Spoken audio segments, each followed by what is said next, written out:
வணக்கம். மாணிக்கவாசகர் அருளி செய்திருக்கக்கூடிய திருவெம்பாவையினுடைய 7ஆம் நாள் பதிகம். இந்த பதிகத்தில் மணிவாசக பெருமான் தன்னுடைய தோழிமாரை எவ்வாறெல்லாம் எழுப்புகின்றார், இந்த மாதிரியான உதாரணங்களை எல்லாம் சொல்லி எழுப்புகின்றார், இறைவனுடைய புகழை பெருமைகளை எவ்வாறு அவளுக்கு உணர்த்துகின்றாள் என்பதனை இந்த பதிகத்தில் பார்க்கலாம். முதலில் பதிகம் என்ன என்பதை பார்த்துவிடலாம். அன்னே இவையும் சிலவோ பல அமரர், உன்னற்கரியான் ஒருவன் இருஞ்சீரான், சின்னங்கள் கேட்ப சிவனென்றே வாய் திறப்பாய், தென்னா என்னா முன்னந்து ஈசர் மெழுகொப்பாய், என்னானை என்னரையன் இன்னமுது என்று எல்லோமும், சொன்னோங்கேள் வெவ்வேறா இன்னும் துயிலுதியோ, வண்ணெஞ்ச பேதையர் போல் வாழா கிடத்தியால், என்னே துயிலின் பரிசேலோர் எம்பாவா என்பது மணிவாசக பெருமான் நமக்கெல்லாம் அருளி செய்திருக்கக்கூடிய திருவெம்பாவை 7ஆம் நாள் பதிகம். இந்த பதிகத்தில் அவர் தன்னுடைய தோழியை எவ்வாறு எழுப்புகின்றார் என்பதை வரிக்கு வரியான விளக்கமாக பார்க்கலாம். நாள்தோறும் இந்த திருவெம்பாவை பதிகத்தில் மணிவாசக பெருமான் தன்னுடைய தோழியை எழுப்புவதாக, ஒரு தோழி மற்றொரு தோழியை எழுப்புவதாக இந்த பதிகங்கள் அமைந்துள்ளன.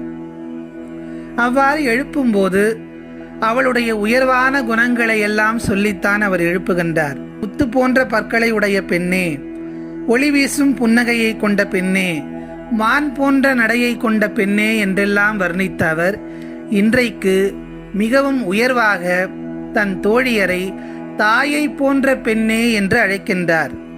அன்னே இவையும் சிலவோ பல அமரர், உன்னற்கரியான் ஒருவன் இருஞ்சீரான், சின்னங்கள் கேட்ப சிவனென்றே வாய் திறப்பாய். தாயை போன்ற பெண்ணே, இந்த தூக்கமும் உன் சிறப்புகளில் ஒன்றோ என்று கேட்கின்றார். வானவர்கள் எண்ணி பார்ப்பதற்கும் அரியவனான பெரும் புகழை கொண்டவனான நம் ஈசனின் திருச்சின்னங்களான திருநீறு, ருத்ராட்சம் போன்றவற்றை அணிந்திருப்பவர்களை கண்டாலே நீ எப்படி சொல்வாய்? சிவசிவ என்று சொல்லி அவருடைய அடித்தொழுவாய். ஆனால் இன்று இப்படி உறங்கிக் கொண்டிருக்கிறாயே என்று மணிவாசகர் தன்னுடைய தோழியை கேட்பதாக அமைந்திருக்கிறது. அடுத்த வரிகளில் சொல்லுகின்றார். தென்னா என்னா முன்னெந்து ஈசர் மெழுகொப்பாய், என்னானை என்னரையன் இன்னமுது என்று எல்லோமும், சொன்னோங்கேள் வெவ்வேறா இன்னும் துயிலுதியோ. ஈசன் எனக்குரியவன், என்னுடைய அரசன், எனக்கே உரிமையான இன்னு அமுதன், இப்போது புகழ்கிறோம், இப்போது உனக்கு என்ன ஆனது?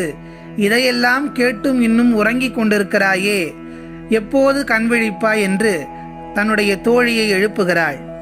அடுத்த வரிகளில் சொல்லுகிறார். வண்ணெஞ்ச பேதையர் போல் வாழா கிடத்தியால், என்னே துயிலின் பரிசேலோர் எம்பாவாய். கருணையின் தலைவனான ஈசனை பற்றி நாங்களெல்லாம் இத்தனை சொல்லியும் எழாமல் இருக்கிறாயே, அந்த தூக்கத்தை ஒரு பரிசாக எண்ணுகிறாயா பெண்ணே? இது தவறு, எழுந்து வா, ஈசனை அடையும் நேரம் வந்துவிட்டது. வண்ணெஞ்ச பேதையர் போல், அப்படி இந்த தூக்கம் உனக்கு பெரிதாகிவிட்டதா, கல்லெஞ்சாகிவிட்டதா உனக்கு என்று கேட்கிறார் மாணிக்கவாசகர். எல்லா மாமுமாக இருக்கும் நம் ஆதிசிவனை விட்டு வேறெந்த தெய்வத்தை வணங்கினாலும் அது சிவத்தையே வணங்குவதாக அமையும்.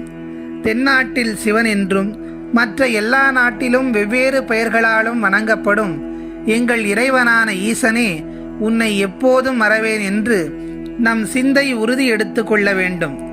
சிவத்தை சிந்திக்காத எல்லா நேரமும் வீணானதே. மார்கழி அதிகாலை வேளை மகத்துவம் நிறைந்த புண்ணிய காலம். அந்த பொழுதில் உறங்கவே கூடாது. அது ஈசனை தொழும் அற்புதமான வேளை. உடலையும் மனதையும் பக்குவப்படுத்திக் கொள்ளும் அந்த பொழுதில் ஆலயத்தில் இருப்பதும் ஈசனுக்கு அருகில் இருப்பதும் அவசியமான ஒன்றாகும். தியானம் செய்யவும் சிவபூசை செய்யவும் உகந்த வேளை இது. இந்த அதிகாலையில் ஈசனோடு ஒன்றி தவம் இருப்பின் நல்ல குரு கிடைப்பார் என்கிறது சித்தர் வாக்கு. ஏன், சிவமே நமக்கு குருவாகவும் கிடைக்கலாம் என்றும் இந்த சைவ உலகம் கூறுகிறது. அப்படிப்பட்ட சிவபெருமானை போற்றி புகழ்ந்து நாம் எல்லோரும் பணியும் வேளை இது. எழுந்து வா பெண்ணே, நம் ஈசனை வழிபட்டு முக்தி நிலையை அடையலாம் என்று மணிவாசக பெருமான் தன்னுடைய தோழியை எழுப்புவதாக நம்மையெல்லாம் எழுப்பி நம்மை தயார்படுத்துவதாக, நம்மை ஆற்றுப்படுத்துவதாக இந்த பதிகம் அமைந்துள்ளது. மீண்டும் திருவெம்பாவை பதிகம் 8 உங்கள் அனைவரையும் நாளை சந்திக்கிறேன். நன்றி, வணக்கம்.